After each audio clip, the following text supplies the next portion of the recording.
Ladies and gentlemen, welcome to the Extraordinary Family Life Podcast. We're your hosts, Greg and Rachel Denning. And today we have one of the questions of all questions. This Very is poignant question. Yeah, powerful, difficult, disturbing, bad.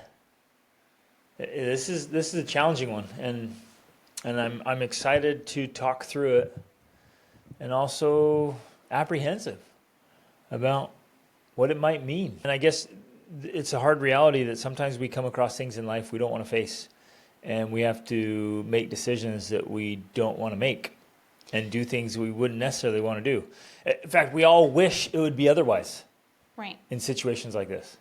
Well, and I think that that's maybe a good place to even start here, because at least from our perspective, we have found that being willing to do that, to face the hard scenarios, to face the worst case situations, even mentally, even if it never actually happens, it never comes to fruition, being able to face it and walk through it mentally is a very valuable process.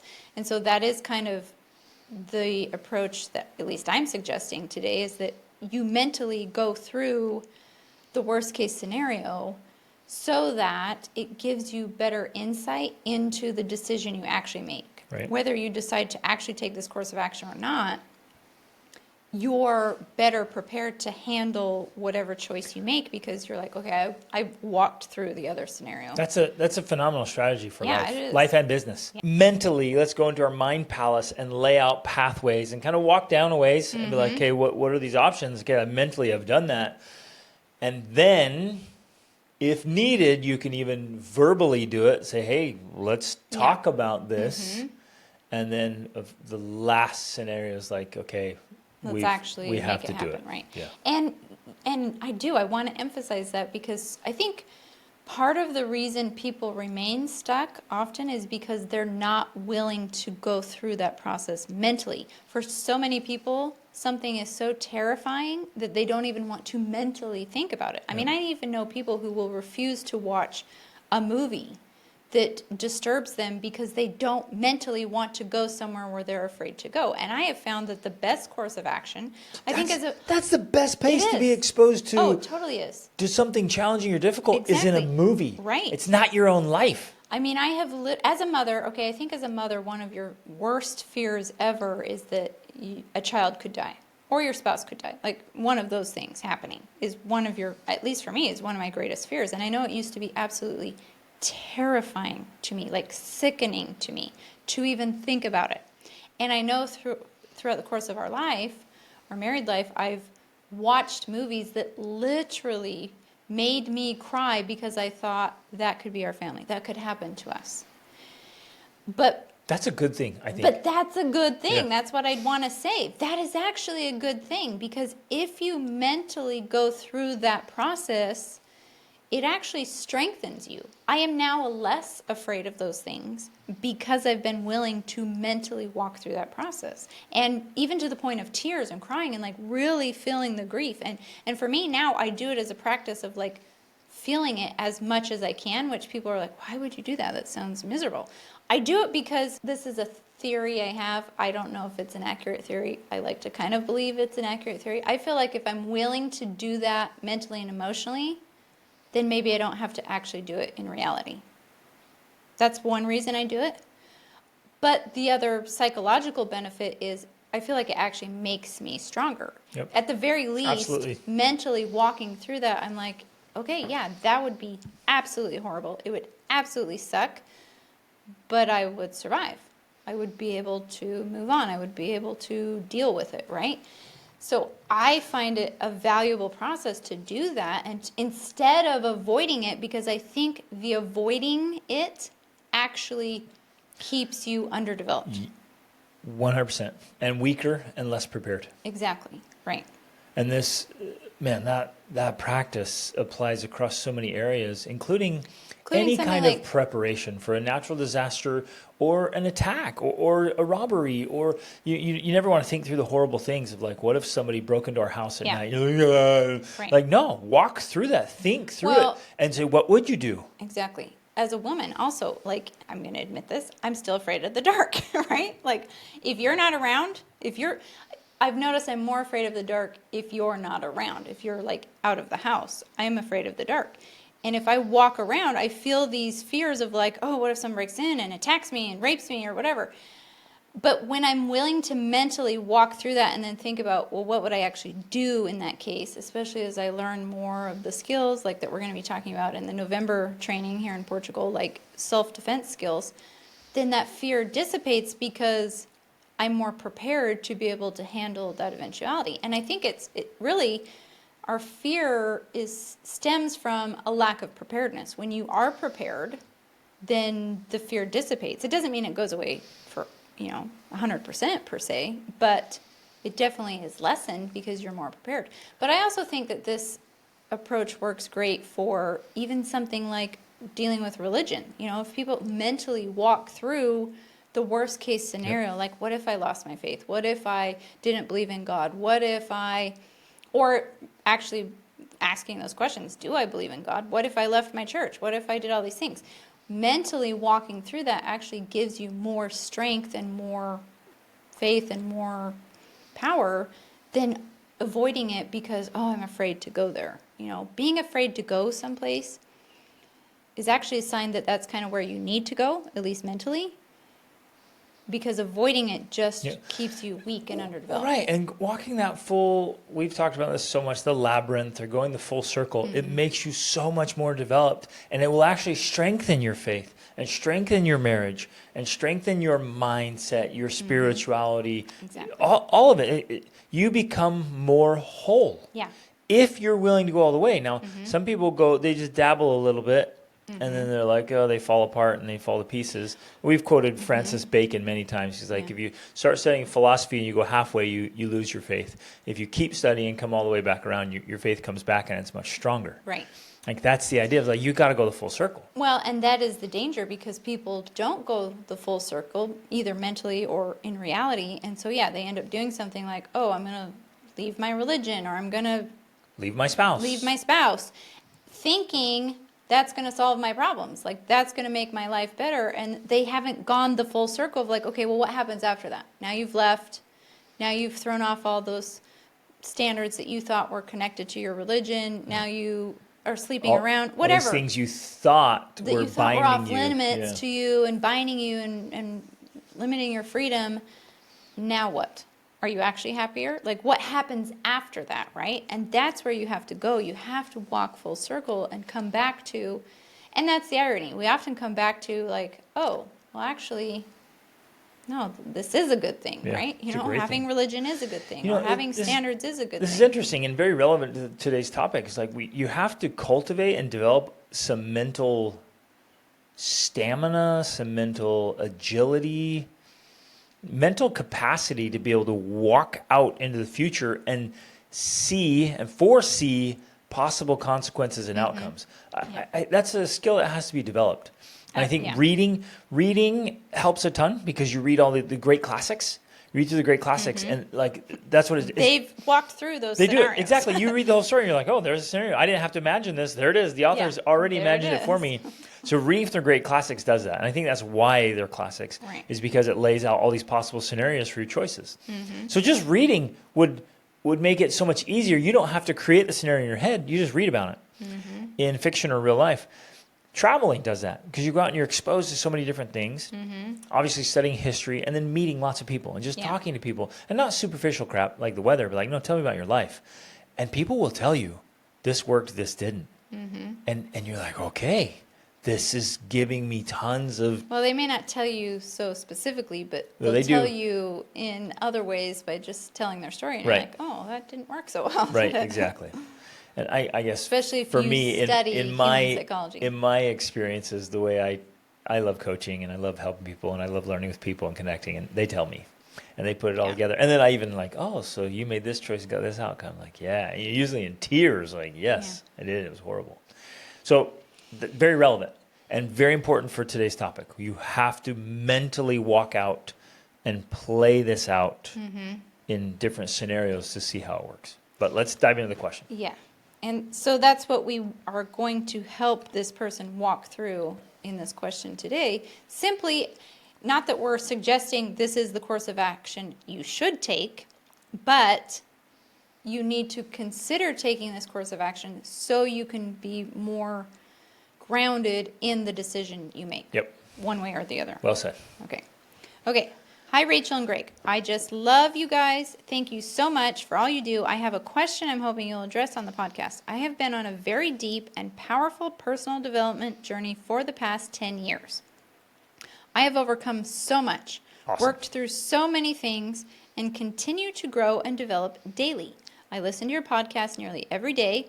I take action on things, watch the videos, and try to improve myself and life at least 1% a day. Yes, yes, yes. Kudos to you. Honor, praise, way to go. Yes. My biggest issue is how much this personal development obsession is affecting my marriage. At first, the gap was small, but as the years have gone on, I find myself drifting further and further apart from my husband.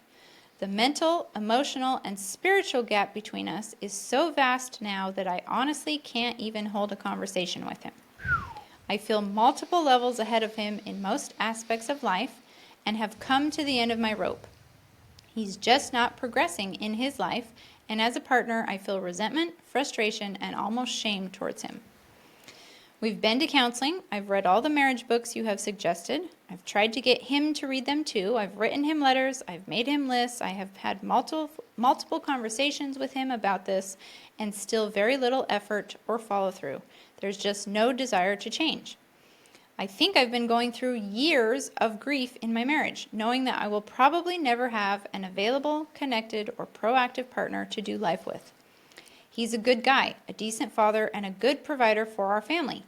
But is this all I should expect for the next 30 years? Am I setting the bar too high for an extraordinary marriage? I do my best to show up for my kids as a very involved and engaged mother, and am constantly trying to help my kids grow as well, but I get little to no support with this either. Should I hold to the high bar of living an amazing family life, or should I just be grateful for what I have? It seems that every time I push for more, it ends up in weeks of contention and sets us back. I've thought about separation many times, but I just can't imagine being a single mother or doing that to my kids, especially since he really hasn't done anything wrong.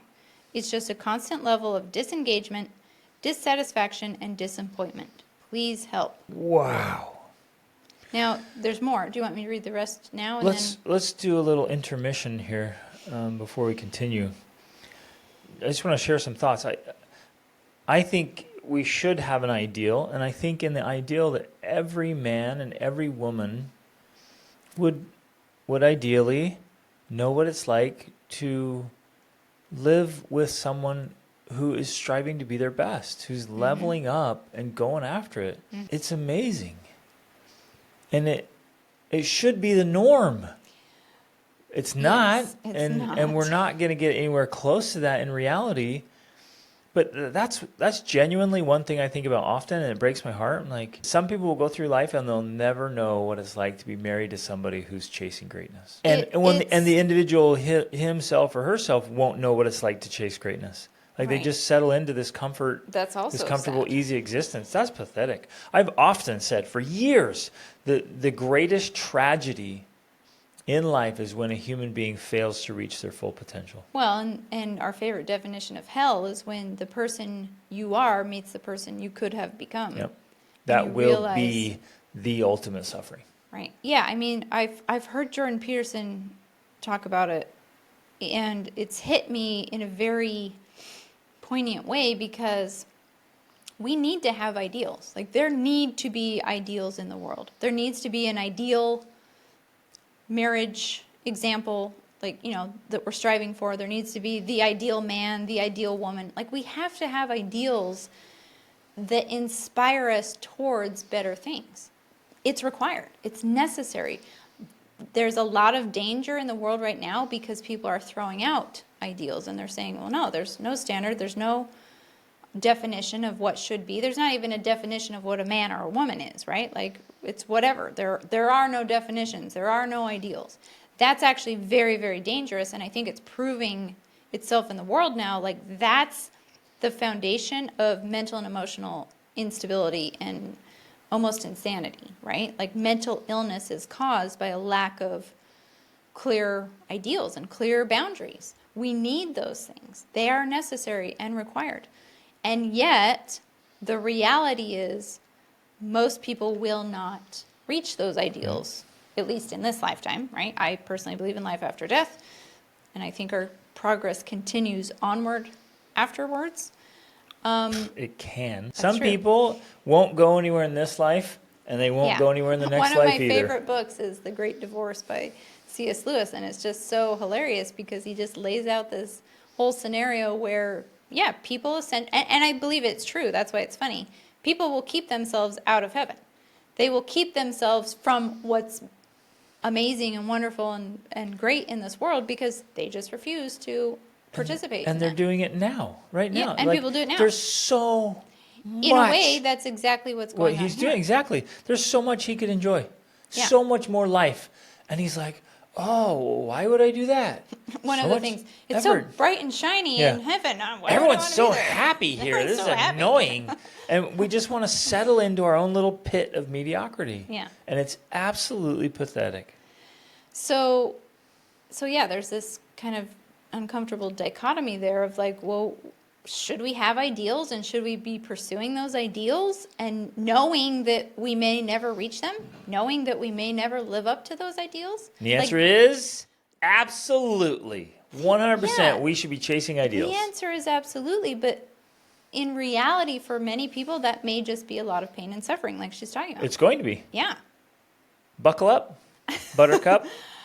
But I guess Hold on, we can't chase greatness and we can't chase ideals without friction and challenge. yeah, that's inevitable. And within ourselves, facing our own obstacles, our own weaknesses, our own demons, facing the abyss in ourselves. And then, of course, it is absolutely going to cause friction with other people. Yeah. It can't not. You start moving towards your dreams, especially if you move quickly, it's going to ruffle some feathers. You're going to bump into people along the way. You're going to trip over people. You're going to pull people over and push people down. I mean, and you Yeah, try to do it as it's a messy tactfully as process. possible, but it's going to be messy. Right. But going back to how we started this podcast, if you mentally walk through the alternatives, one way or the other, at least from our perspective, the alternative is what? That you just digress? Acquiesce, Because if settle. you stop pursuing greatness, then by default you're settling into mediocrity, which eventually I think leads to digression. Hell. Instead of progression, you're digressing. Like You're- that's really the alternative. And in the definition, you are damning yourself.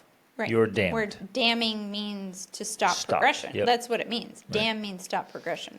So you are literally damning yourself if you stop growing and progressing. Yep. You know, our whole thing is reach upward, the upward reach. Every one of us has that upward reach within us.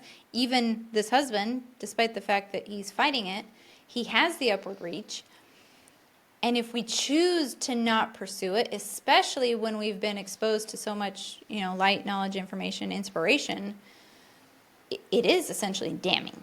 Like, that's literally what will happen. So as painful as it is, in a way, here we are answering the question already, how can you not pursue it?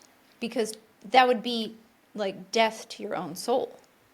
So Oof. she says, in a way, Ooh. which is more important?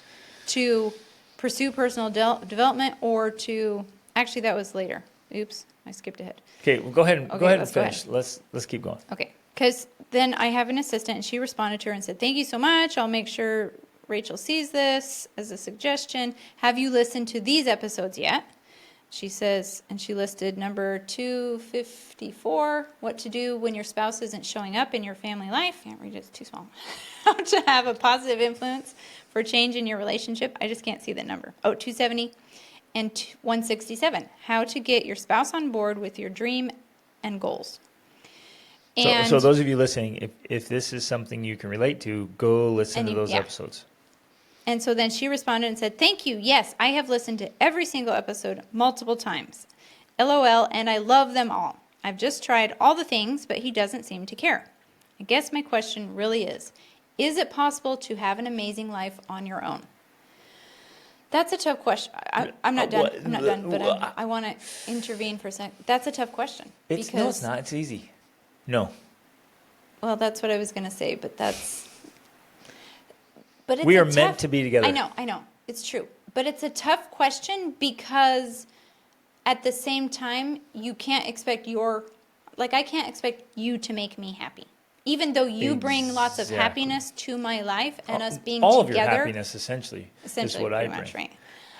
Even though that's the case, I still can't rely on you making me happy. Yeah. I have to be the one developing myself to be the best I can be so that we can have the best marriage we can have. So we are interdependent. It is an interdependence. I'm not dependent on you for my happiness, but I am interdependent with you for my happiness, and vice versa. And I mean, if people don't know this about us, they should. We are 100% interdependent in a way that if something is off on our relationship, neither of us is happy. That's just the truth. Like, you are a very happy person, but one of the reasons you can be so happy is because we have a great relationship. Because you do what I tell you to do. Exactly, otherwise, right. we would... If something is off, if you guys have never seen Greg Denning unhappy, well, that's because most of the time things are good in our relationship. If it's ever off, he's not happy. Yep. You're not happy when things are off, and vice versa. I am not happy when things are off in our relationship. So based on that, yes, we know it is so much easier to be happy and to have an amazing life if you have a great relationship with your spouse. Now, does that mean you can't have any happiness or any amazingness in your life without that? No. You can have some. You can definitely create that. But I would say it's like leveling up in a video game or something. It's like, why would you bring video games into this? Because the level up thing is a video game. Yes, you could reach a certain amount, but if you then added a great relationship to that, it's even better. It's going to go even better. That's what I say. So the full capacity cannot be reached without a partner. Right. But that doesn't mean... That's hard to say, but I wholeheartedly believe it. Yeah. Like, can you do unbelievable, amazing things as a single person? Absolutely. Or divorced or widowed or whatever? Absolutely, 100%. Yeah. Can you do great things? Can you have some happiness and joy and fulfillment? Absolutely. But can you reach your maximum potential without a partner? For joy and happiness? Nope. Or fulfillment or pursuit or all of the above. At the very least, it just adds that. It just multiplies it. Now, I think that's also true the other way. Like, in a lot of ways, can you be sad and miserable and depressed on your own? Yes. Are you going to be even more sad and miserable and depressed with a rotten relationship? Yes. Yep. Like, it goes both ways. It's compounding. Yeah, it's compounding both ways because of the nature of relationships and because of the nature of human beings. We are social creatures. We crave social connection and, above all, a long-term intimate relationship. We all crave that. Anyone who doesn't is not normal. And I don't mean that in like a derogatory way. It's literally not normal. It's normal for people to want that. So that's one answer to that. Do you need to have a supportive spouse to be happy? We kind of already addressed that. And if you don't, and self-improvement is just causing more damage and more void in your relationship, then do you stop? Well, that goes back to what we were saying. That's hard because if you stop, you're essentially damning yourself because you already know what's possible, and that's literally going to kill your soul. So in a way, this question really, and we like to put it to an extreme because if you follow things out to their end, well, that's where they do become extreme. If you stop developing yourself as a person and kill your soul, is that worth it for a mediocre marriage? Right. Well, and fundamentally for me, the eternal purpose of life is progress and development. Yeah. We We are here to grow. So individually and then as a couple. Yes, and as a family. And then to help others grow, right? That's the ultimate purpose of life. So if we are not growing, then we no longer are even capable of individual fulfillment and meaning and growth and self-actualization and contribution. So it's like, well, hey, the people around me aren't growing and developing, so I guess I'll slow down. Mm-hmm. And then all you do is make yourself more miserable. And depressed, really. Because she says, at what point is self-improvement more important than a marriage? Well, worded like that, it almost sounds, especially because it's called self-improvement, it sounds like, oh, at what point is my selfish desires more important than my marriage, right? It sounds like you're not willing to be self-sacrificing in order to save your marriage. But if you look at it a different way, where self-improvement is not some selfish pursuit, but it's literally the development of your soul. It's the best thing you can do. Right. The best thing that I can do for humanity, for you, Rachel, my wife, for my children, for other people, the literal best thing I can do is to make the most of myself. Right. And to put it another way is to listen to and develop your soul and to reach, like there's lots of words we could use, you're pursuing nirvana, you're pursuing enlightenment or self-actualization. Like there's so many different words that people have used, but to me they're all representing the same thing. You are trying to reach your potential on this earth, like your individual potential. And is it worth not doing that for your marriage? I don't know. I would say no, is what I would say. I think so too. So that brings us kind of to the topic of this podcast. Is that the end of the question? That's the end of this one. That we want to flesh out here, we want to kind of walk through is like, at what point do you consider divorce? And we're bringing this up, like we said before, not because we're suggesting, hey, you should just divorce this guy. He's a loser. We're not saying that. Right. We don't know. We don't have enough insight. What we are saying is it's a valuable process to mentally and emotionally walk through this so that you can make a decision for yourself if, in a scenario like this, divorce is the answer for you. And I think I'm going to throw this out here because I think that's important. You and I, we got married and we said, we'll never get divorced. And I don't know that we've actually ever talked about this specifically, but I do think we both believe, and maybe you'll correct me here, that we realize that hypothetically, one of us could get to a point where the other one would divorce us.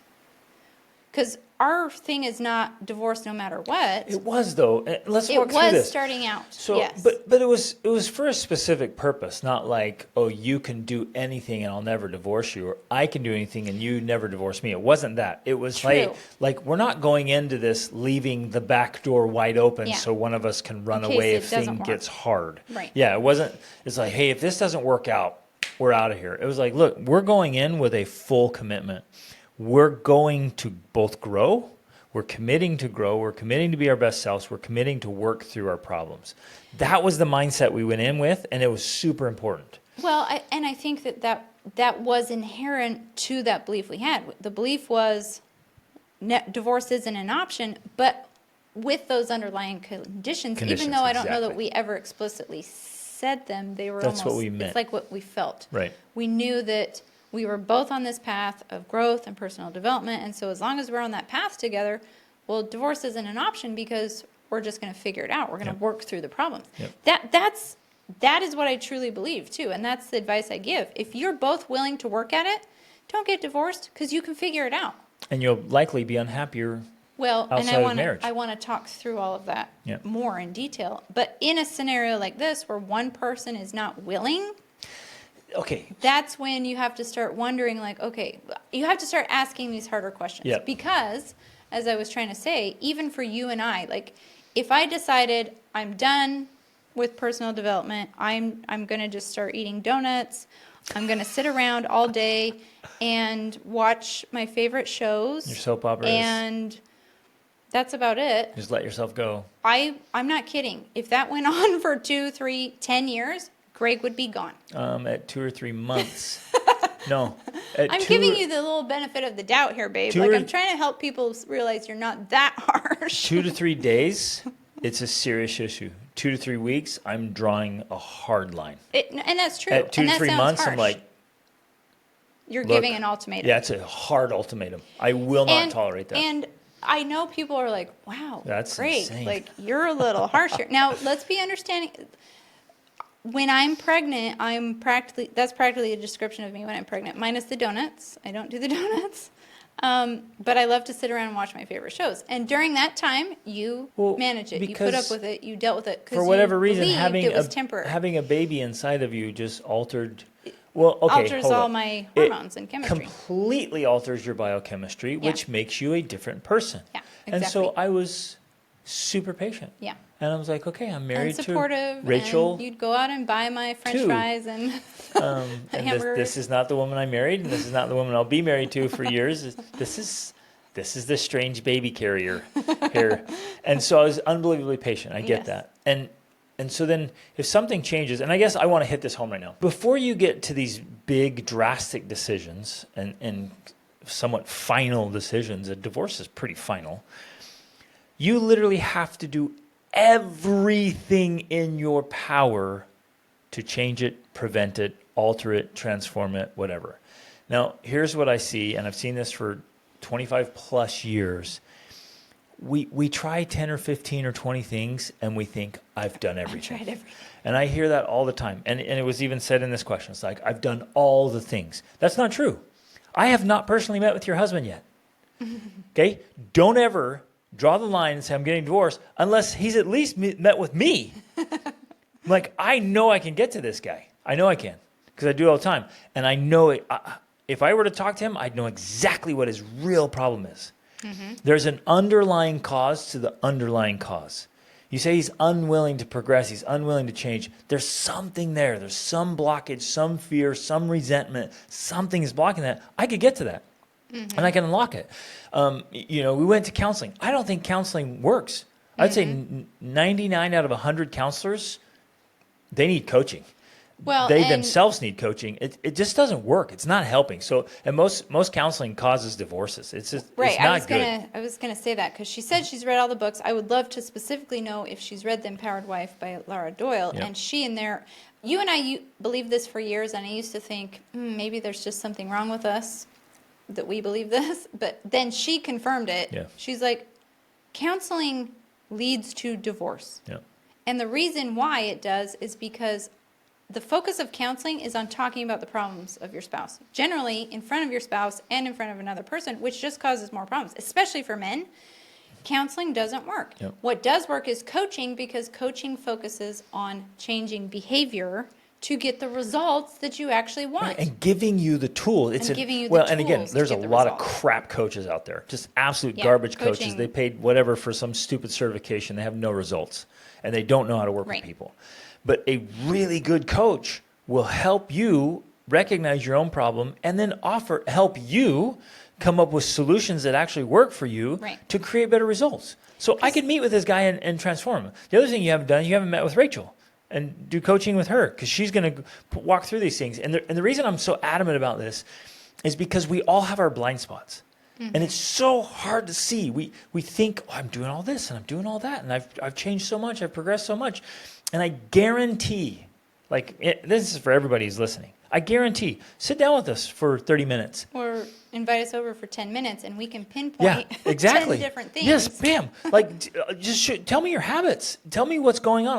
I'll ask a few pointed questions, boom, there it is. You still have tons of low-hanging fruit. And well, I do this and this. There it is right there. That's why your husband's so resentful.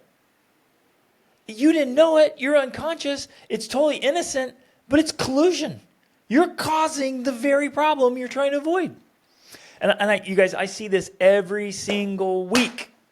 I have men come to me and I have women come to me, and they're like, I'm doing everything, and my spouse this or my kids that. And I'm like, okay, tell me about what you're doing. And within a few minutes, I'm like, oh, there's one thing. Oh, there's another thing. And then they're in another tears. thing. And then they're sitting here crying. I'm like, there's still so much you can do.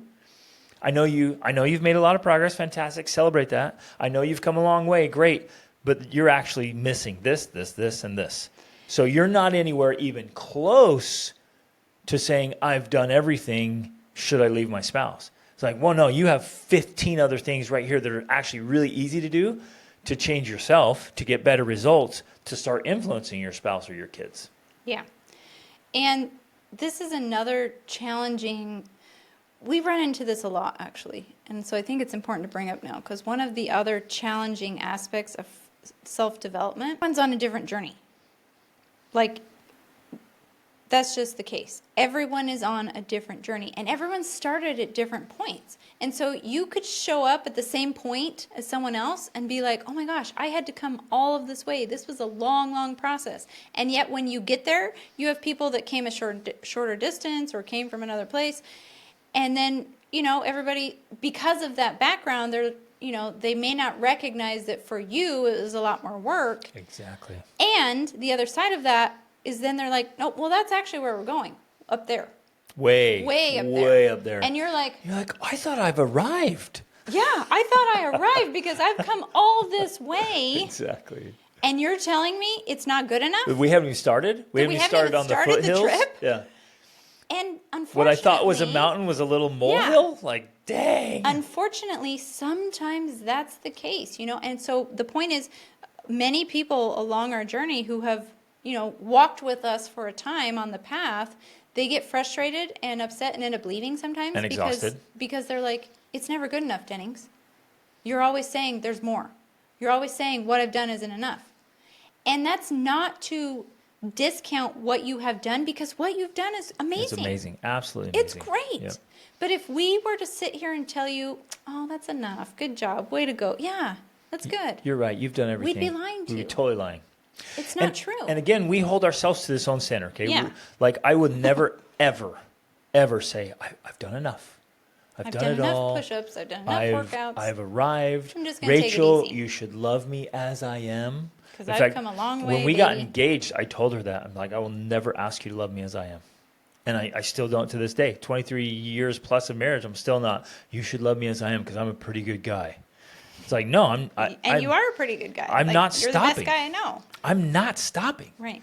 And so when I look in the mirror, am I ever going to say, you're good enough?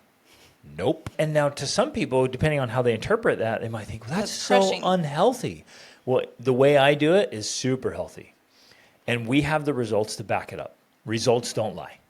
Like the way we do this whole of it's never good enough, we do it in a healthy way that's actually really, really good. It's good for us, good for our marriage, good for our family, our kids. It works because it's done right. Now, I see people who take the never good enough thing and they do it in an unhealthy way, and it's super destructive. Yeah. Yeah, we both have a very healthy sense of self-worth, like we feel valuable, competent, confident, but at the same time, not satisfied with where we're at and what we're doing. Like, I've detached that. Yeah, like separate it me almost. saying it's never enough is has nothing to do with my self-worth. Like literally nothing. Right. It is a completely different subject where a lot of people, they try to overlap it or try to connect it. Like, oh, if all this work I did is never good enough, that must mean I am not good enough. Right. That I'm worthless. Like I'm a loser, whatever. That has nothing to do with it at all. They're completely separate. So the cold hard reality is, and it's actually exciting too, because you get to keep growing, but you haven't done enough. Mm-hmm. And you haven't had the exposure yet, and you haven't had the in-your-face coaching yet. Like so I don't know who you are. I don't know what your scenario is. I don't know you or your spouse or your family or whatever. So the only one thing I can guarantee is you haven't met with me yet. Like I know that has happened. So you can't say I've done everything because you haven't done that. Unless we don't know who you are and you have met with Grace, because it is anonymous. So if that's the case, then we need to have another talk here. Something's going on. But I promise there are things there. And of course, part of it is going to be like, well, there's no way he'll meet with you or this or that or whatever. Then that's where you have the ultimatum. So whenever I get questions like this, I'm like, I'll put myself in your shoes. What would I do? I would keep trying, and I would try different angles, and I would keep going. And then at some point, again, walking down this path we've talked about mentally, at some point I'm going to say, either you meet with this person openly, committedly, willing to hear him out and make changes, or I'm gone. Well, okay, and it gets to that point. This is where I want to come back to this whole, at what point do you consider divorce? And I want to walk through that a little bit, because you might say, wow, that's extreme, especially because she brings up the point. It's not like he's done anything wrong. Right. It's not like he's cheated on her per se, or... Which is all the more reason to pursue the coaching and put some firm boundaries in place. Well, and the reason why we are walking through this extreme scenario, one, for the reason we mentioned before, it's just a valuable mental process to walk through that. If you never consider the worst case scenario, then you lack power when you make decisions in the other direction, right? You have to mentally walk through that at least. And so we're not saying jump to, hey, ultimatum, you better meet with Greg or we're getting divorced. We're not saying that. But long but we're before that, through, you bring up that as an option and then even insist. well, you bring it up as something you're considering, like, hey, because here's the thing, the advantage of discussing extreme situations is it helps your partner understand where you are mentally and emotionally. If you're even considering that option because you're at the end of your rope, then they know, like, wow, this is really serious. We know a couple who, you know, they were fighting a lot and having these things, and she kept saying, "Ah, we just need to get divorced. We should get divorced." And he finally, after a while, was like, he thought about it, he prayed about it, he like really considered it, and finally said, okay, we'll get divorced. And she finally realized, oh, no, I was just saying that. I didn't really mean that. I don't want to get divorced. But it wasn't until he brought it up that she realized how much that affected him negatively. Well, and then she stopped doing it. How her behavior was so toxic. Where he finally was like, yeah, I'm willing to consider divorce. That's how bad it is for me. If you keep doing this crap, I will divorce you. And she's like, whoa. That was a reality check, which then helped them to improve their relationship. So sometimes we have to have those reality checks. And if you really feel like, again, you should continue doing more like Greg said, because there's probably more you can do. Tons. But as you walk through this mentally and emotionally, keep that as an option in your mind, because you need to decide for yourself, how strongly do I feel about this? Especially in the context of, to me, there's not really an option. You can't just say, oh, I'm going to stop growing and improving. Right. That's like saying, okay, this is extreme, but in a way it's like, I'll just kill myself. Like, I'll just stop my soul from developing. You're killing your soul. Like, no, I'm not going to do that for the sake of my marriage. Well, you literally, it is a form of mental and emotional and spiritual death. Yeah, it is. Yeah. And so that to me is just not an option. You have to realize, I need to keep growing. I need to keep improving. What I want and need is for you to do it with me. Right. Because that's the best path. Why would you refuse to grow and develop when that is the purpose of life? Right. You're refusing to live life. Maybe this is a good point to interject that on the path of personal development, one stage is you are growing and you figure out how to grow for you. A completely different stage, much higher stage of personal development is to learn how to influence others in their personal development. Mm-hmm. And that's it's an essential element of growth and development. But a different skill. It is a very different skill. Yeah. And it must be developed. Like we're not fully developed as individuals until we can earn significant influence with those around us in our circle of influence. So for those of you listening, maybe the next phase of your personal individual development is developing the skills and abilities to influence others. I love to call it diplomacy, because we watched a great series once called Madam Secretary, and it had a lot of diplomacy and diplomats in it, and it made that connection for me very powerfully of like, this is a skill, like this is a job, this is a thing people do, and we can gain diplomacy in our own family life. Like we can learn the skills of diplomacy. We have to. And communication and influencing and persuading, and I'm coming You've up used with all another. the great words there. Used all the words. There's another one, but we can learn to do all of that just like a government official can use in dealing with another nation. I think those are poor examples because most government officials are corrupt and I get that, empty, but I'm and they lie. saying But we can take I think your that point and is apply it in our own family life. And I the way I like to see it is like, look, I'm not developed near as much as I think I am if I can't influence other people. Yeah. So if I were in this scenario and I'm like, I'm making all this growth and my wife isn't and my kids aren't, I'm going to stop myself right there and say, well, wait a minute. I'm not near as developed as I think I am because I can't even influence them to change. Clearly, I have not developed enough. Right. So I start looking at myself and realize, man, there's so much more I can do first. Mm-hmm. Obviously, because I still lack influence.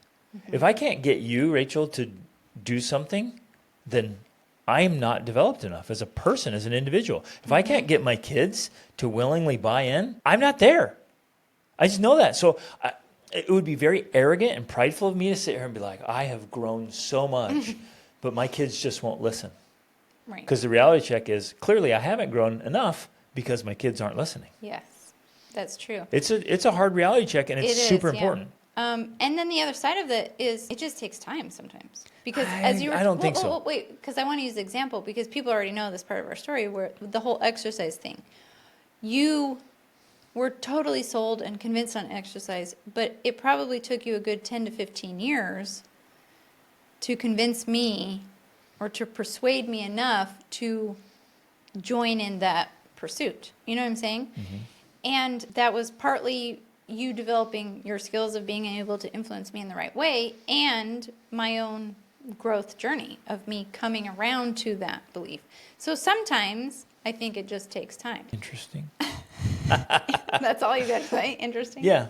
Well, no, in this specific example, we just operate on extremely different planes on exercise. And you, for whatever reason, from your childhood experiences, operate with an insane resistance to exercise. I guess, though, that's the point, though. That no matter what, in any relationship like this one, there's going to be those elements. And so you might think, oh, well, it's, kind of like you're saying, oh, it was your thing with your whatever. Yep. Well, yeah, but that's the point.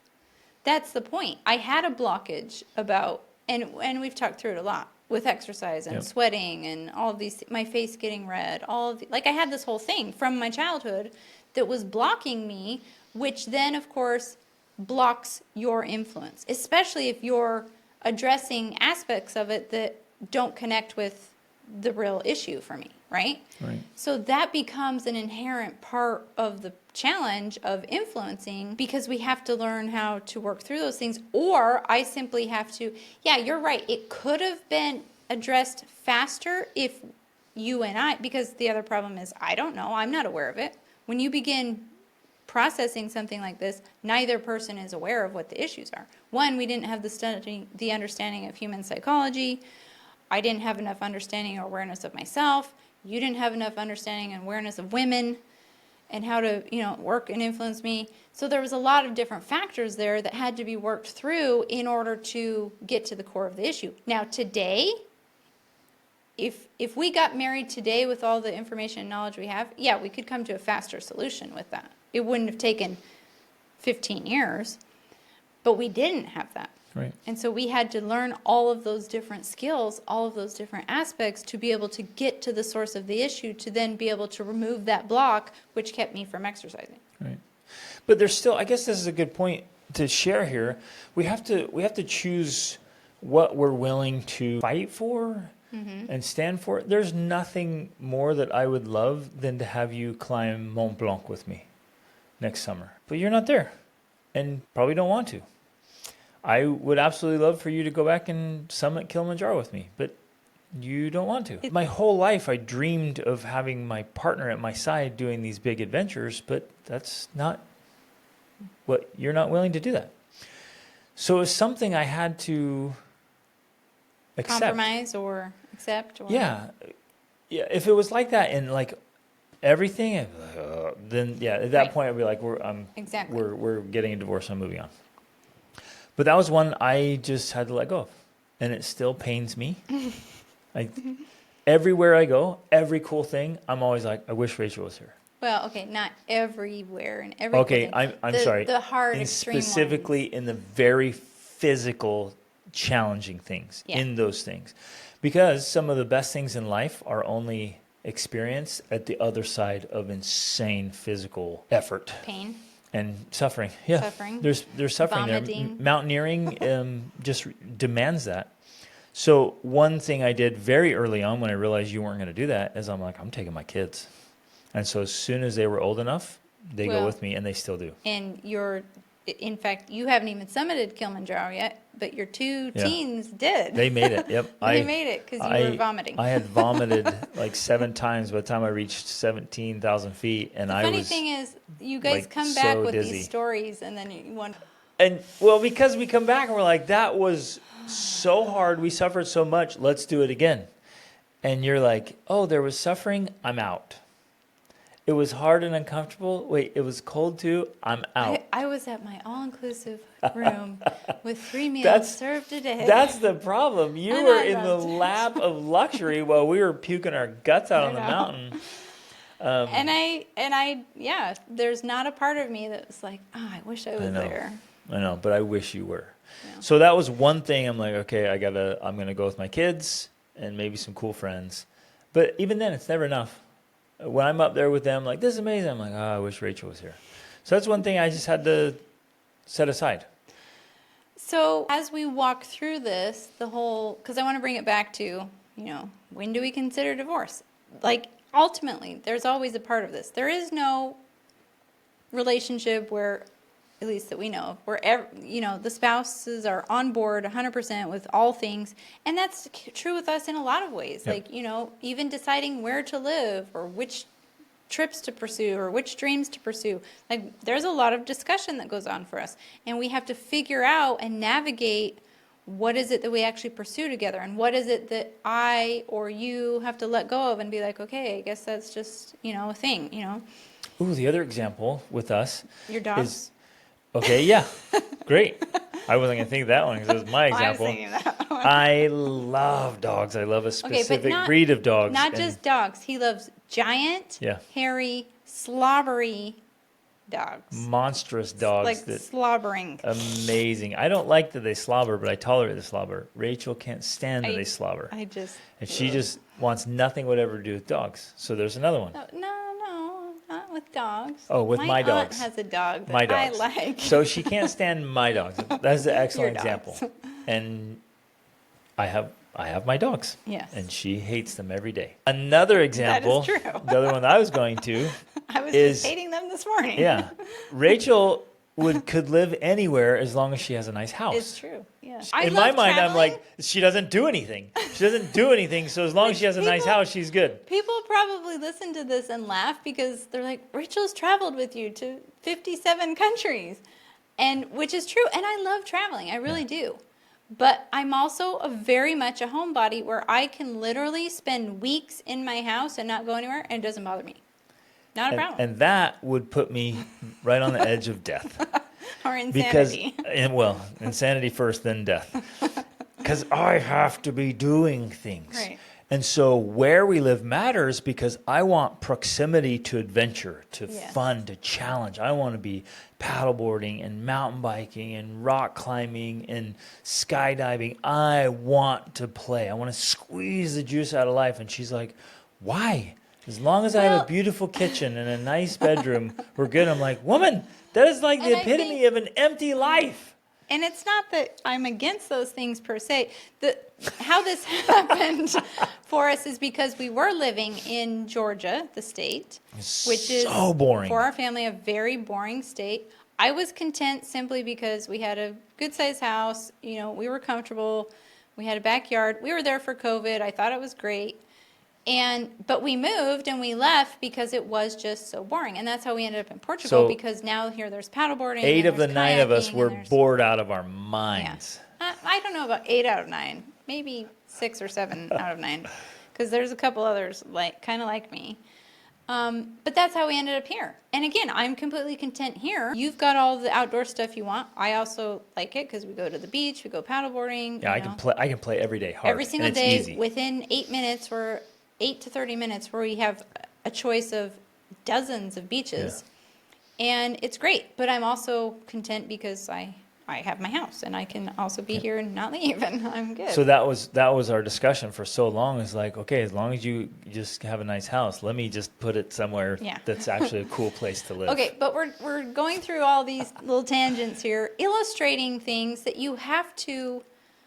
There are going to be elements of negotiation or cooperation or elements of contention that you have to learn to navigate as a couple. Now, of course, a prerequisite for that is the willingness to negotiate, the willingness to discuss, because in order for us to come to any of those conclusions and to understand those things that we've just outlined, there's been a lot of discussion that's gone on over the years, like a lot. A lot of uncomfortable And sometimes conversations. friction, Yeah. like the friction was involved in those discussions. So that's an inherent part of marriage. Now, there does need to be a willingness. So coming back to the question, at what point do you consider divorce? If there is not a willingness to even engage in some of those conversations, then yeah, it might be a point where you say, gosh, I don't know what else to consider. I don't know what else to think through. Maybe I do need to consider this. I did want to walk through some of those thinking points, so as kind of helping someone through this process to mentally walk through it. Again, not because we're saying this is the course you should take, but because there's value in walking through it to help you know if it's a course you should take or not.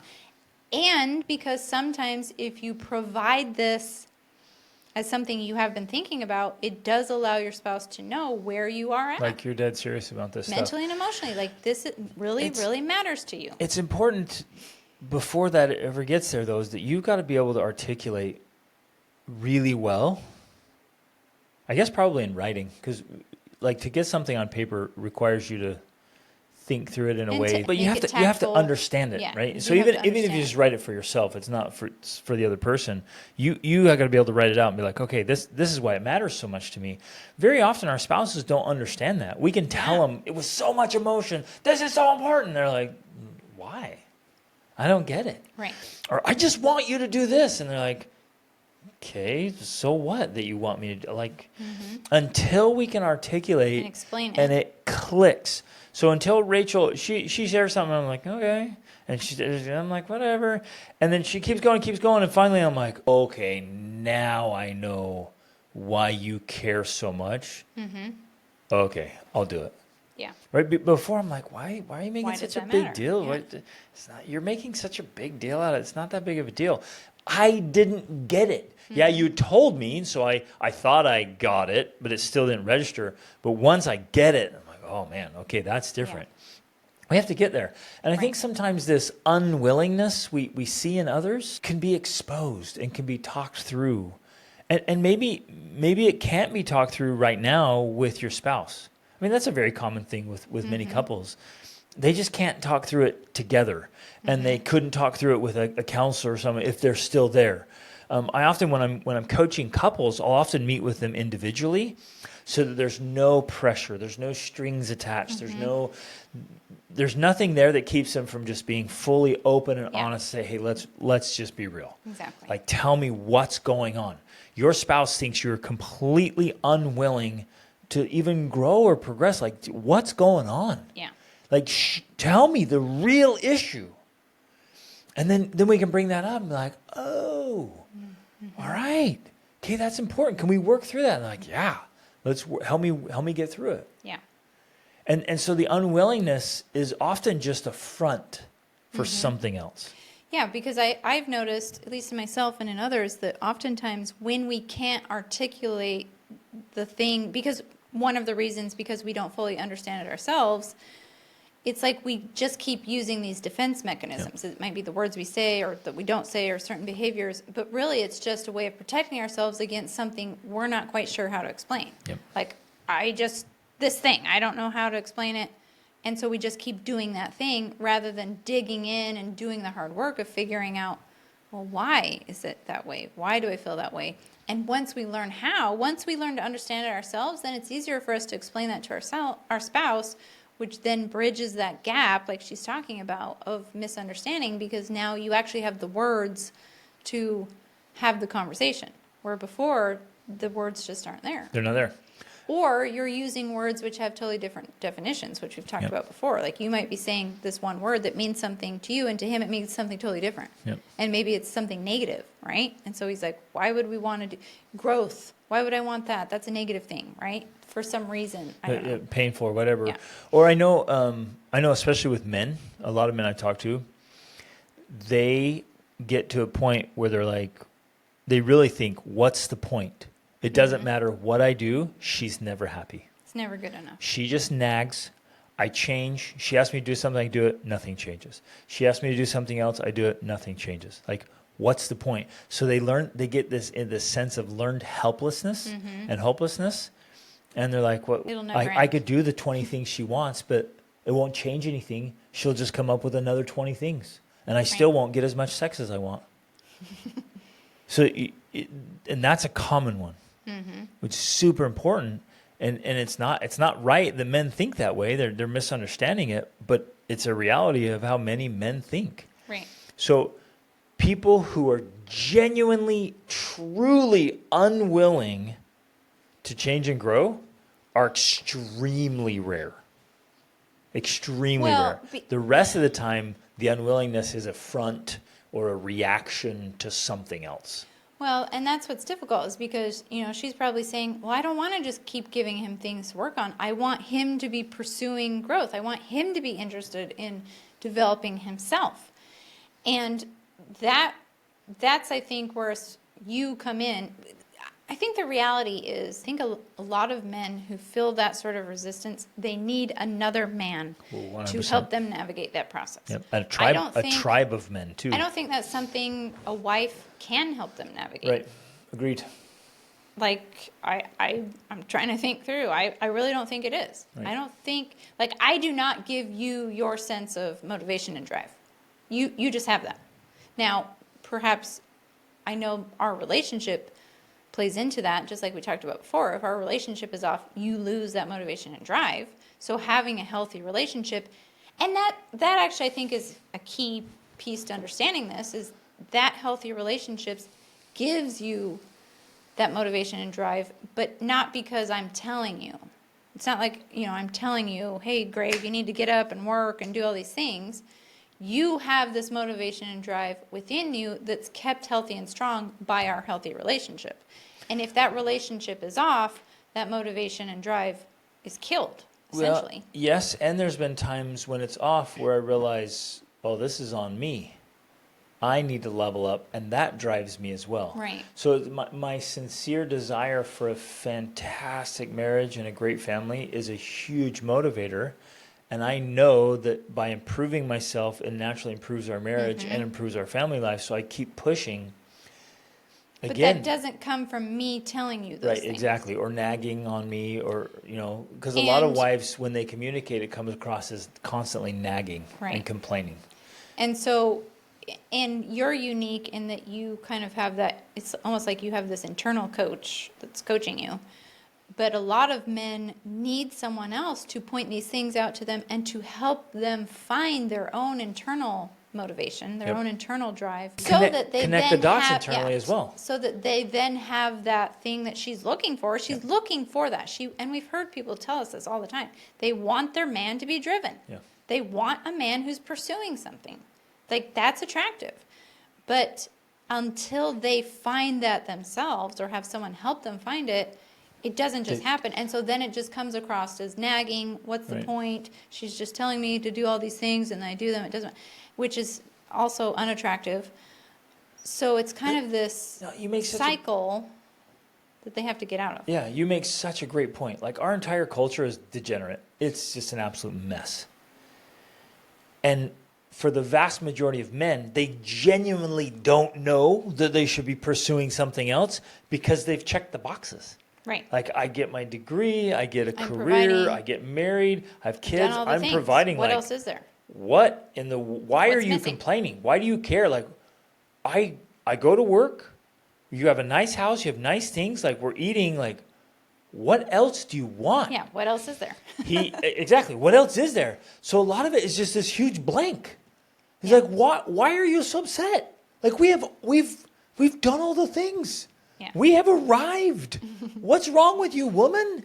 And so he's going to think you're messed in the head. Mm-hmm. Like, you're just never satisfied. You can't be content. Narcissistic, manipulative, You're not grateful. crazy. Like, all this stuff. It's like, what's wrong with you? Simply because he's never been given a vision of what's beyond the degree, the career, the family, providing, check the boxes. Yeah. And that's what I get to do with the men I work with. It's like, oh, brother, you just hit the fundamentals. But when you get there, when you're late 30s, early 40s, you've just barely set up the foundation for what you're really going to build. Right. But most men do not know that. Yeah. They don't get it. They have no idea. They think they've done what they're supposed to have done because that's what society says, and nobody else has exposed them to more. Yeah. Well, that's true with so many things that we've talked about before. Like, most people don't become wealthy or have an incredible marriage or XYZ, fill in the blank, because they've never been exposed to it. They don't know that it's a possibility, right? And so that's true in the case like this. I did have a bunch of thoughts about specifically considering divorce, walking through that, that I want to talk through. Yep.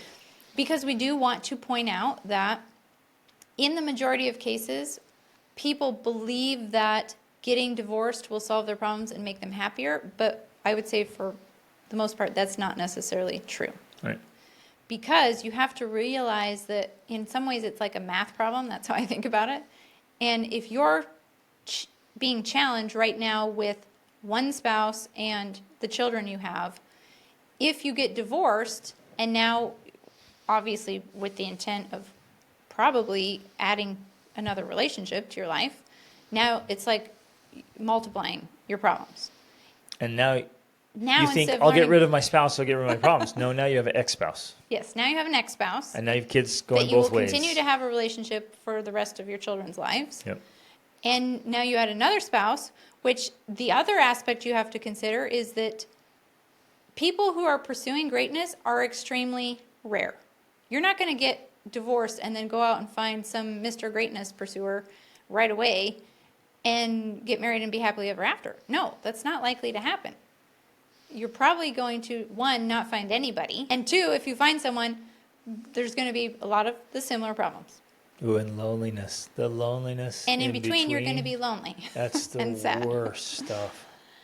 So, Can I interject here for something I've thought about for years but have rarely ever mentioned? It's also this dreamy idea that living with somebody who's pursuing greatness is really easy and wonderful and fun. right. It's not. It's not. And it's often uncomfortable. It's very and uncomfortable. Infuriating. And so you think, there's nothing more than I would want than a spouse that's chasing greatness. Like, you're like, that's what you think yeah, until you you go to buckle pick up a cinnamon roll and put it in your mouth. And you're like, what the hell are you putting in your mouth? Don't you love me? Don't you love life? Don't you love yourself? Don't you love our kids and our future grandkids? What are you doing to yourself? Don't you dare get a microwave. Are you kidding me? Like, why did you buy that? Yes. Why are you turning that on? What are you doing with your time? Like, and this sounds harsh. People probably think, oh my gosh, you guys are miserable. Like, what's going on? We have a lot of fun, and we Tons. like. I'm in fact, laughing we were because wrestling yesterday. We were wrestling. Greg Rachel and I were wrestling. because it's kind of fun right now. We have this unique dynamic because we have a family that came to stay for our study abroad program, and then they left. It was two different families, and they each left a child with us. Okay, so they left their 12 and 13-year-old boys to stay with us. We have a 14-year-old boy, which is great. So now he's got these friends staying. But they're learning a lot about our family culture and different things. And we had a 10-year-old that's been sick with diarrhea, and she was watching a movie yesterday. Well, the boys, as will happen as if is there's a natural movie for on, boys like, of this age, it's like they gravitated moths to the light. to the flame. And so we come into the apartment, and they're all there watching the movie with the little girls. And so, of course, Greg has something to say about it, right? You're living with someone pursuing greatness. So watching a movie in the middle of the day, it's not going to go unspoken, right? There's going to be words said. And as is my nature, I like to kind of soften that blow intentionally, often, with some playfulness, with some kind of playing the devil's advocate a little, and I know your favorite phrase, but, I like to kind of play that role so that they know it's not as serious, even though it's serious, but I'm softening it a little. That's my job as a nurturer and a motherly role. The softener. Yes, the softener. And so it got to the point where we were playfully wrestling, but legit wrestling. And I'm like, Greg, just calm down. It's okay. Just chill out, And we were having fun and laughing. And But at the same I pushed time- my son off his chair and then threw Rachel on top of him and Yes. was wrestling both of them. And lots of wrestling. And these two boys were watching us. They're just like, wow, what is okay, this is crazy. full-on right? wrestling match in the kitchen. And then, of course, the movie went off, and And the lesson was learned. And the lesson was learned. Yeah. That, yeah, we are serious. There's not movies allowed for 13-year-old boys in the middle of the day because they need to be doing their studies and playing real games or Yeah. going outside. Like, that's what's expected when you're staying with us. Well, and they want to buy junk food. Yeah. Like, no, absolutely buying that. unacceptable. Are you Like, kidding? well, That's no, not allowed in well, our but house. we eat that. And I'm like, not here. You don't. I love you too Yeah. much to let you poison you yourself. need to make your bed. Oh, you need to get up Yeah. and read a book. Do something with yourself. Yeah, do something with your life. These are all the things that are expected. And so you're right. So There's that's this- the other thing. Like, if you're here, if you're in the Denning presence, Yeah, you're working out. right. Like you're rolling with us. You better buckle up. Yeah, The this is gym's what we there, do. and it's meant for you to be used. So to get in there and use it. So you better get after it. And so, yeah, in some ways, people have this rosy view of what that looks like. And the reality is, it can be very uncomfortable or It's demanding. it is. It's demanding. And we like that. That's the kind of stuff we like. Although, I'll be honest, I don't like it 100% of the time. You know, there are some days where I'm just like, I would just rather watch a movie today. But I don't because I hold myself to higher standards. Because I And she knows value well, that I and, get but that's the after. other thing too though. In some ways that is a positive thing though. Absolutely. That when we And same for hold you and me. each other to those same standards, Yep. then, and that's not to say that it never happens. Like we never, sometimes you're sick or I'm sick or whatever, and it's like, okay, it's a movie day. But when we hold ourselves to standards of productivity and Health. and fitness and, just being intentional with your time, it is easier to not do those things because we're all living And by that's that I same guess standard. that's the thing we all want is that Right. when I feel weak and I really would rather not do what I want to do, I have you and the kids there to keep me honest. Yeah. And to help me, like when I just like, oh, I'd rather do something lazy or take the day off. Mm-hmm. You would be right there, be like, what are you doing? Well, and now that's with our older kids too. I mean, they hold the sometimes they hold it more than I do, and I'm like, I'm the mother here. Let me give a little leniency to this child because I get to decide, right?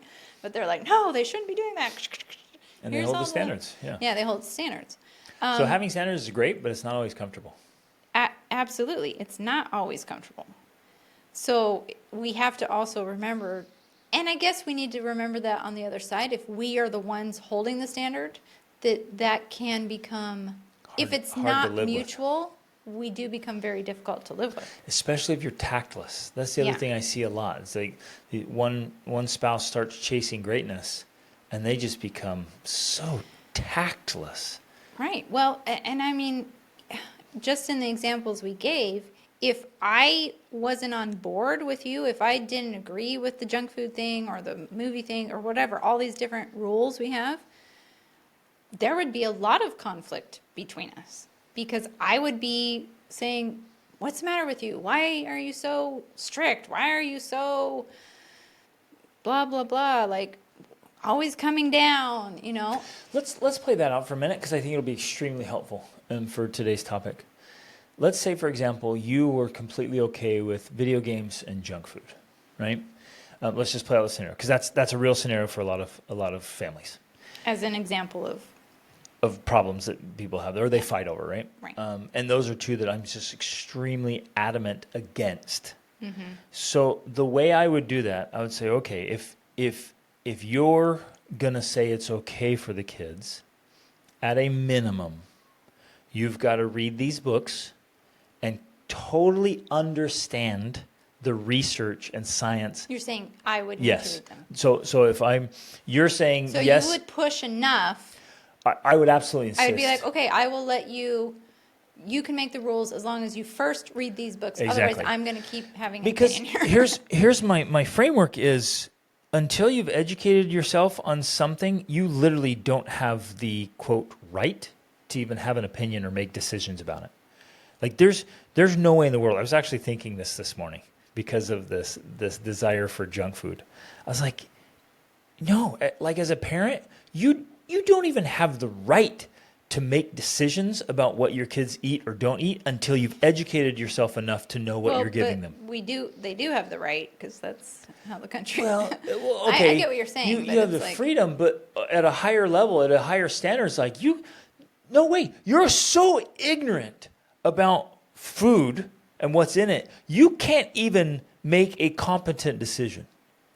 Like you have no idea what you're actually doing. So random parent A is like, no, my kids can eat this and eat that, and I give it to them. I'm like, you have no idea what you're doing. You literally have no idea what you're poisoning your kids. None.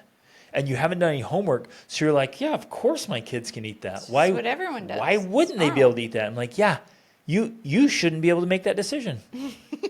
It sounds like totalitarianism here, Greg. Well, but it's to this point. What it is, it's a higher, and I would never take away somebody's choice, right? That's totalitarian. It's like Right. I'm taking away your freedom to choose. What I would teach, and I love to teach, is like You're saying should in an ideal. in an idealism, right? In an ideal that you're like, hey, and this is how I coach people. I'm like, look, don't you dare make decision. And I say this to myself. I said to them, like, don't you dare make a decision about important things until you understand it. So, for example, like these parents are like, no, it's totally fine to play video games. I'm like, oh yeah, how much research have you done on that? Have you read the books? So in this case, I would say Glow Kids is a book, and then The Anxious Generation. So I'd say when you have read those two books, At a minimum. then we'll discuss them, and then we'll talk about whether or not the kids can play video games. But until you've read that, you can't have an opinion. Does that make sense? Well, Because your opinion is so uninformed. You can't actually have an informed opinion Right. because you haven't informed yourself. Right. Yeah. And the same with so I would have, if we're talking about food, if you're like, no, it's okay if our kids eat junk food and have Twinkies. snacks and treats and whatever, even if you're like cinnamon rolls and But wait, we bagels. do eat homemade cinnamon rolls. I don't know why, but Because your daughter loves to bake. yeah, that's exactly. why. So And she's a good baker. books like Why We Get Sick, absolutely mandatory Yes. for every family. And Dr. Amen's books of what food does to the brain Mm-hmm. and to behavior. Right? Until you've read and understood those things, you can't, You in don't have clear an informed conscience, opinion. Yes. be making a good decision for your children's health because you literally have no clue. None. Right. And you're just sitting there thinking, I think it's okay. And Those things everybody are, else eats it. Yeah, They sell it everyone's at the eating store. those It's things. FDA approved. Right, it's approved. They wouldn't sell it in America if it wasn't. If it was actually dangerous for our health. Yeah, we are learning. People are learning otherwise thanks to Kellogg's right now. So that's Yeah, a they're. plus. Oh my goodness. Okay, I feel like we keep getting off topic about what Sorry. I want to talk about I because just I want to talk ranting through about this. the long-term consequences of considering, because I guess what I am trying to say is yes, sometimes even for a reason like this, if you have legit done everything you could and you have legit influenced and persuaded and there's still no hope, yeah, I would consider divorce at that point. I legit would, despite the fact that yes, your life would be more complicated because now you're dealing with an ex-spouse and a new spouse. And even though I said, yeah, it's hard to find someone else. Like if we ever got divorced or you died or something, I would not be looking for another spouse because I pretty much just would feel hopeless about that. There would just be no chance that I would find someone better than you. So I would give up hope. But that doesn't mean that there's not good people in the world that maybe is better than what you're currently in. I don't know all the scenarios. Only you're going to know that. And so mentally you need to ask yourself those questions and walk through those. Like, could I actually find someone better? Could I actually, have I evolved enough? Have I grown enough that, yes, I am legit in another class, quote unquote class right now. I could find someone better. I know people that are better. That's a different scenario, right? And maybe that's the case for you. I used to think, like Tony Robbins, he's been divorced and got remarried. I truly think in a situation like that, he outgrew his spouse because it was someone he married young and whatnot, and he outgrew her and then needed to get divorced and then married someone else. There are situations like that where that is going to be the case, but only you're actually going to know that. But And you also it's need, hard to know and it's that. hard. It's really Yeah. hard because you also need to be aware that the greater probability, at least in most cases, is that it is going to be a lot harder to find someone, and very few people are chasing greatness, and you still have to deal with the ex-spouse. Yep. Like that's not going away. And then a new spouse, and unless and then a you, new spouse, and then a blended family, and then really truly are at this super high level, and you could find somebody at a super high level. After the It's honeymoon not- phase is yeah. over, you're going to be back to the same scenario. Right. And so in a case like that, okay, I still don't believe that you give up the chasing the personal development. You have to do that. But you may just have to compromise on a lot of things. You may just have to be, as you continue to work on developing yourself, your influencing skills, your diplomacy skills, you're just going to say, okay, this. And the reason I'm having you walk through this process of divorce mentally, so that you realize you are making a conscious decision to stay, and as a result, it's like the old famous cliche saying, choose your spouse. Oh, great, I'm killing it. Love your spouse, choose your spouse. You'll get there. Keep going. Choose your love and love your choice. And choose your love and love your choice. But And what that means it's understandably hard, though, because I know, it is. like I look at our society sometimes, I'm like, how are we even allowed to choose a spouse in our early 20s and then think without the guidance of parents, this will be good for the actually next 80 years? Yeah. Like, are you kidding me? Like, you can't even think straight when your brain's not even fully developed, and you're picking a spouse that you're supposed to have for the rest of your life. Right. Which is in one way why, It's arranged crazy. marriages are a positive thing. Our kids have told us sometimes, they're like, I think we should do arranged marriages. I want you guys to have input on who I'm going to be marrying. But I guess what I'm saying, though, is if you mentally walk through the process of divorcing your spouse and everything that would include, and then as a result you decide, okay, I'm not going to do that because it's too much heartache, it's too much pain, not even to mention the kids, and then trying to be a single mother, which is, I recently saw on Instagram this reel that I thought was great because it was by this hippie-looking woman, and that's not derogatory if you're hippie-looking, who was giving some sort of summit or speech, and she's like, do you want to know the truth? Because you guys aren't going to like it. Being a single mom doesn't work.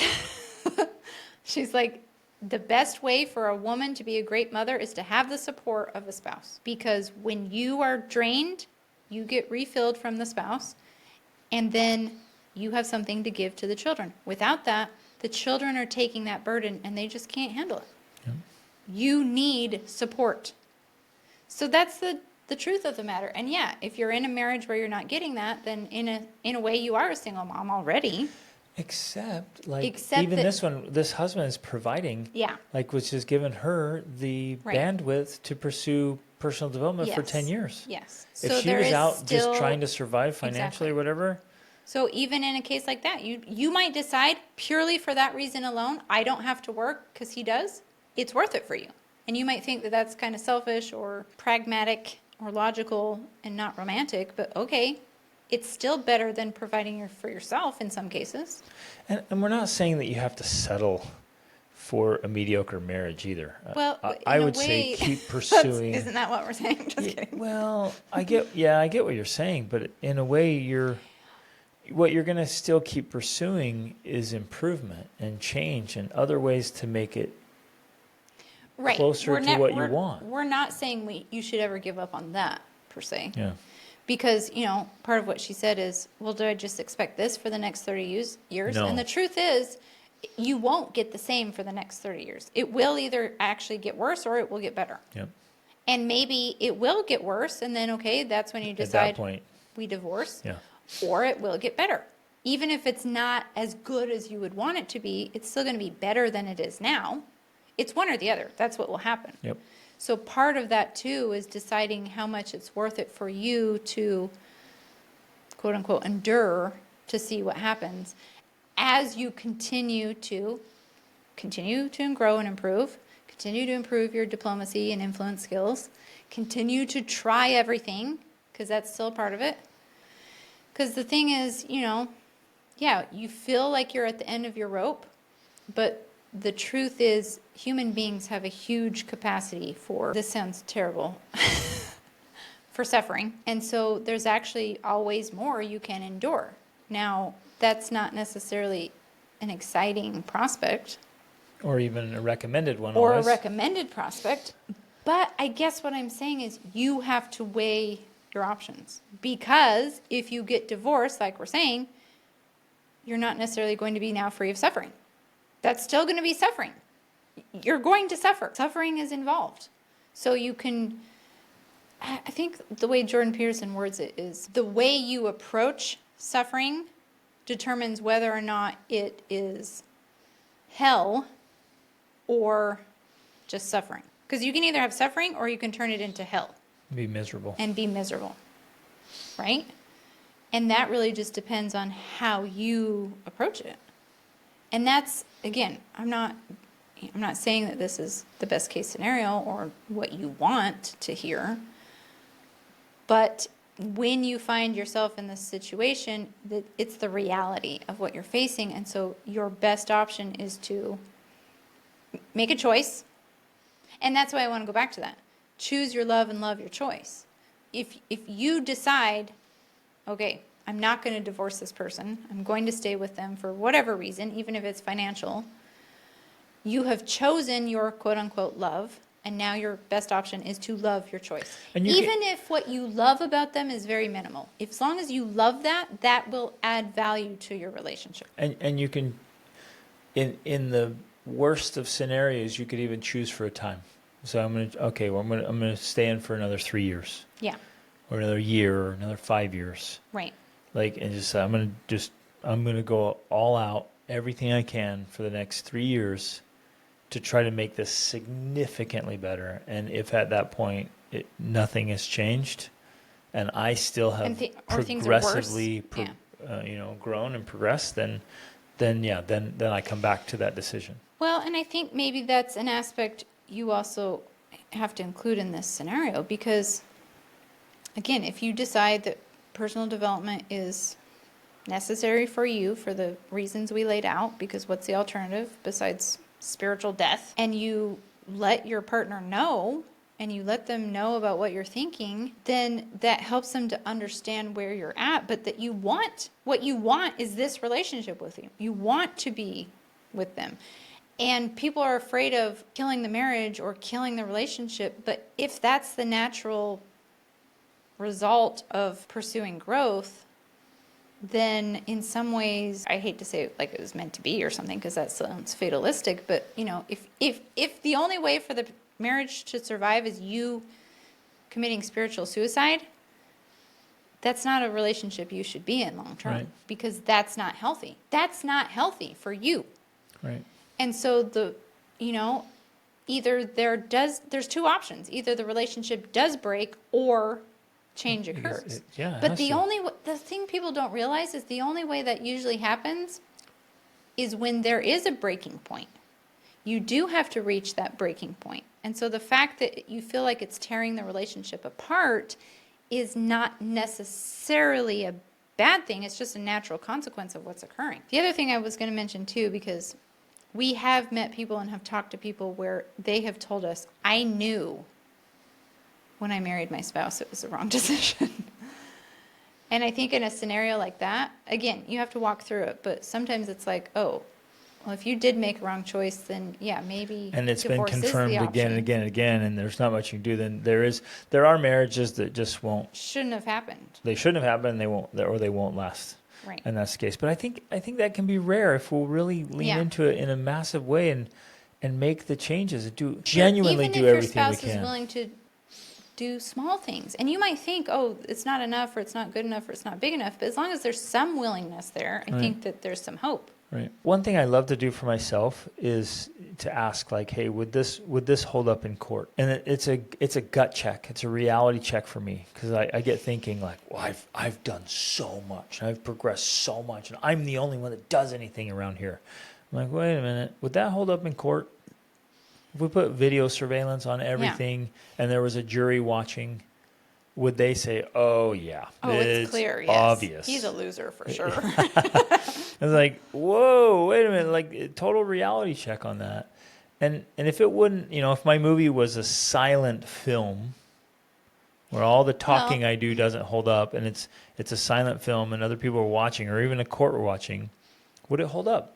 Is it that obvious? I think especially because going back to the comment you made about blind spots and having done everything you can, that, and I think about that too for me. If someone were to watch this film, would they be then saying, "Oh, yeah, she's definitely the problem"?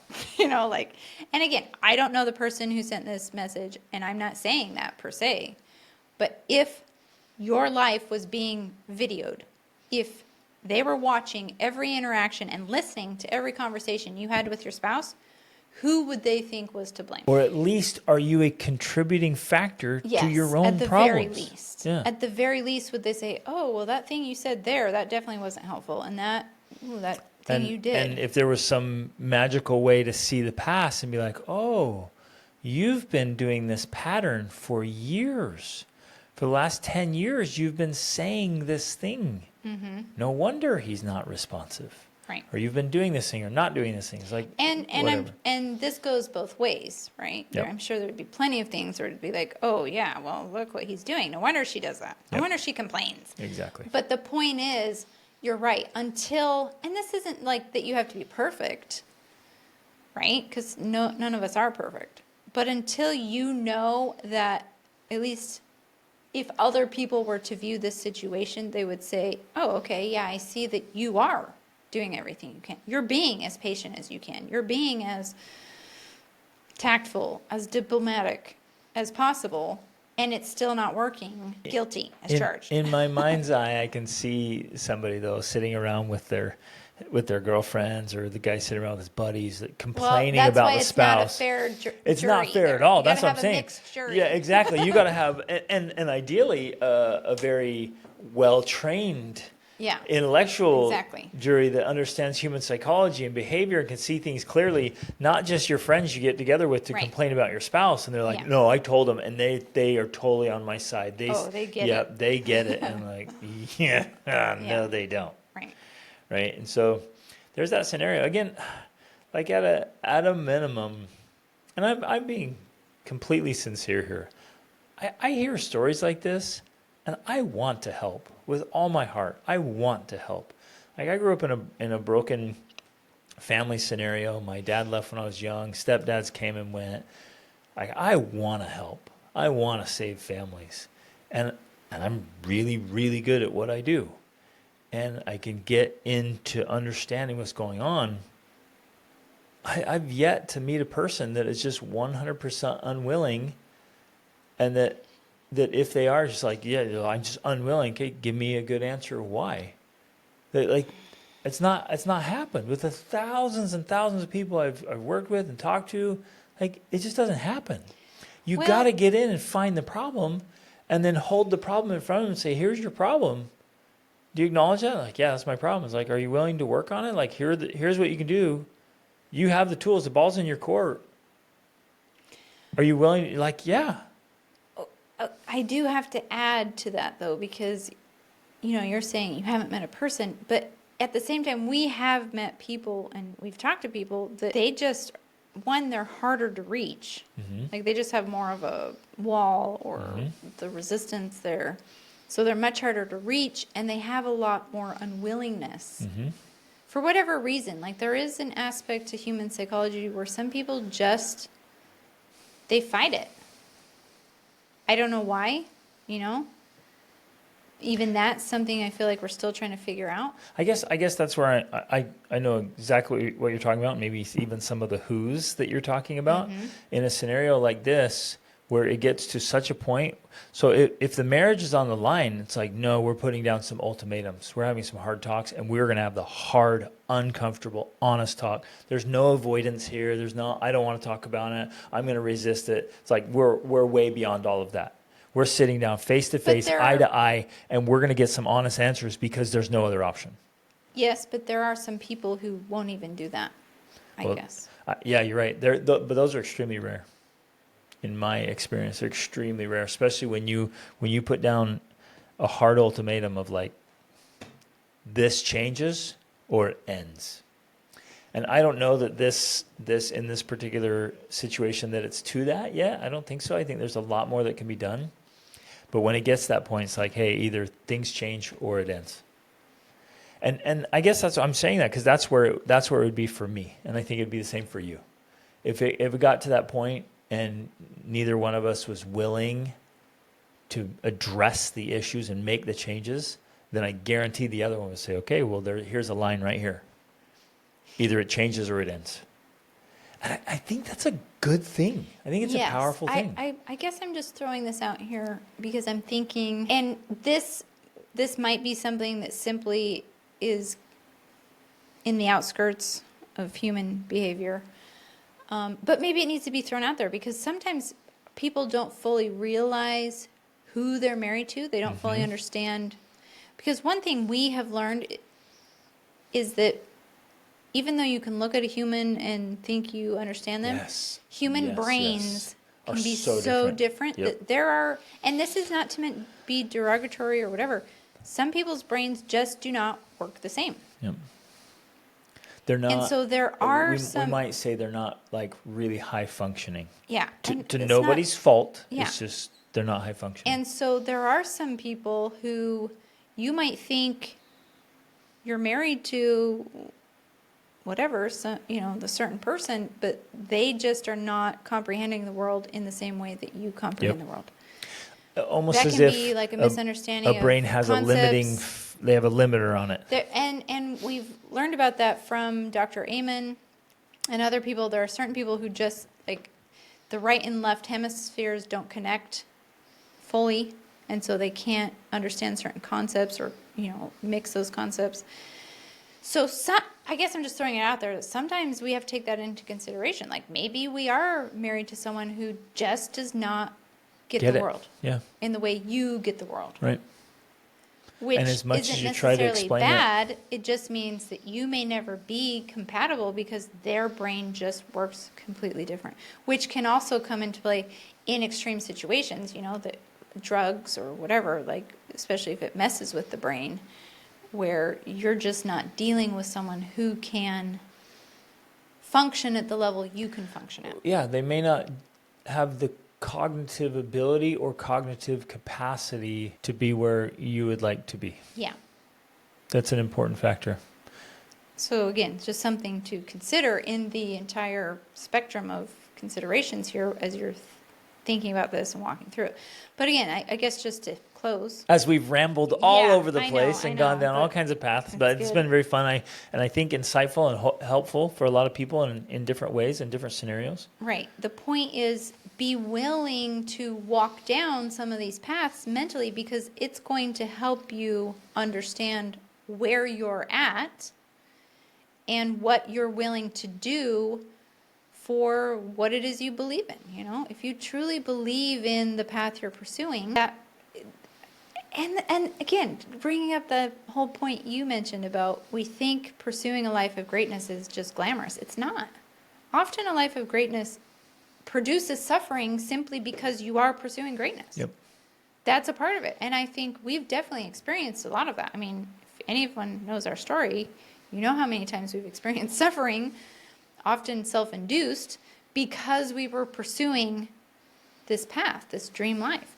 It does have this effect where things either fall into place or they fall out of your life. And sometimes that includes relationships, sometimes even close relationships.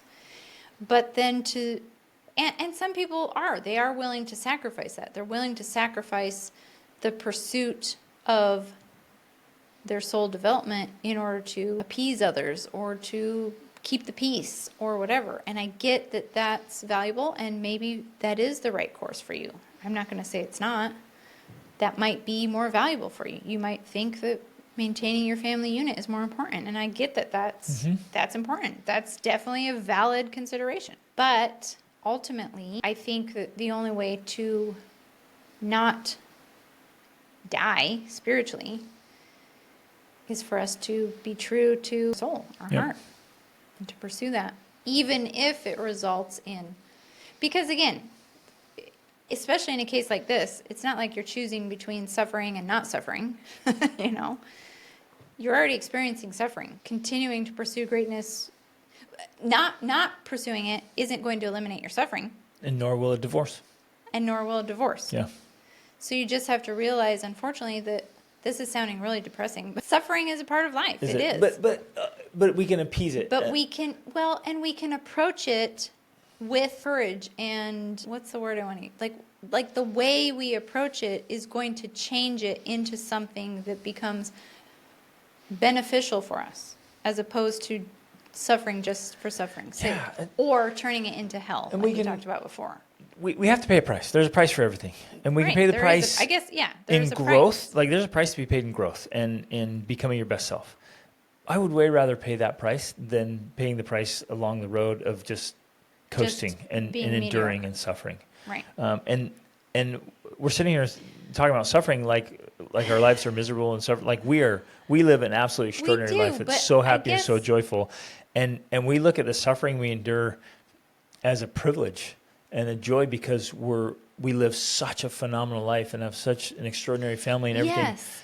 So it's not this miserable suffering of like, woe is us, we hate our existence. It's the opposite. We love our life, but there's some suffering you choose and then some suffering you just get when you're not chasing greatness. Right. But I guess what I'm trying to say is that because I have a good imagination, I know that the suffering I would feel if you are not on board with me or vice versa is a whole nother level. Yep.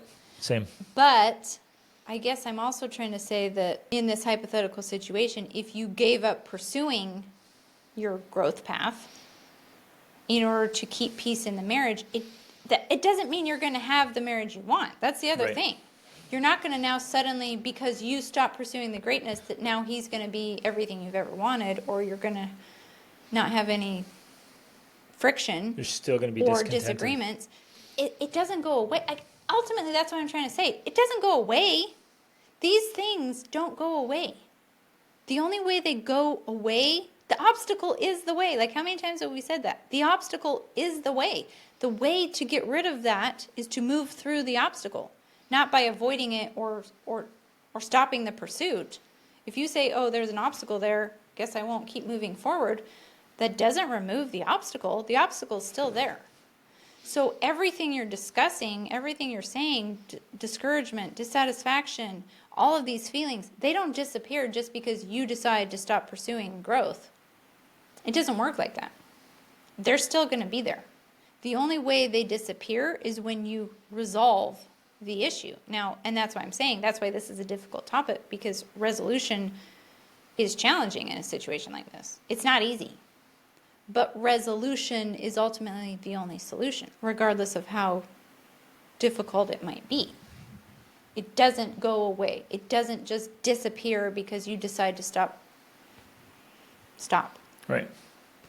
There's one more thing that we haven't addressed yet that I think is super relevant and important, and it's making sure that the needs of the other person are being met. Because I cannot assume that all the low-hanging fruit has been addressed, that all the options have been, pursued, that I've done everything until I can absolutely guarantee that all of my spouse's needs are being met. Because a human being will not function properly and well unless all their needs are being met. Mm-hmm.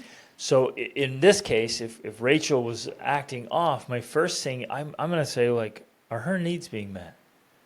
Because if they're not, no wonder she's acting off. Right. No wonder she's not pursuing greatness or chasing development and doing all these things. Like, how could she if her needs aren't being met?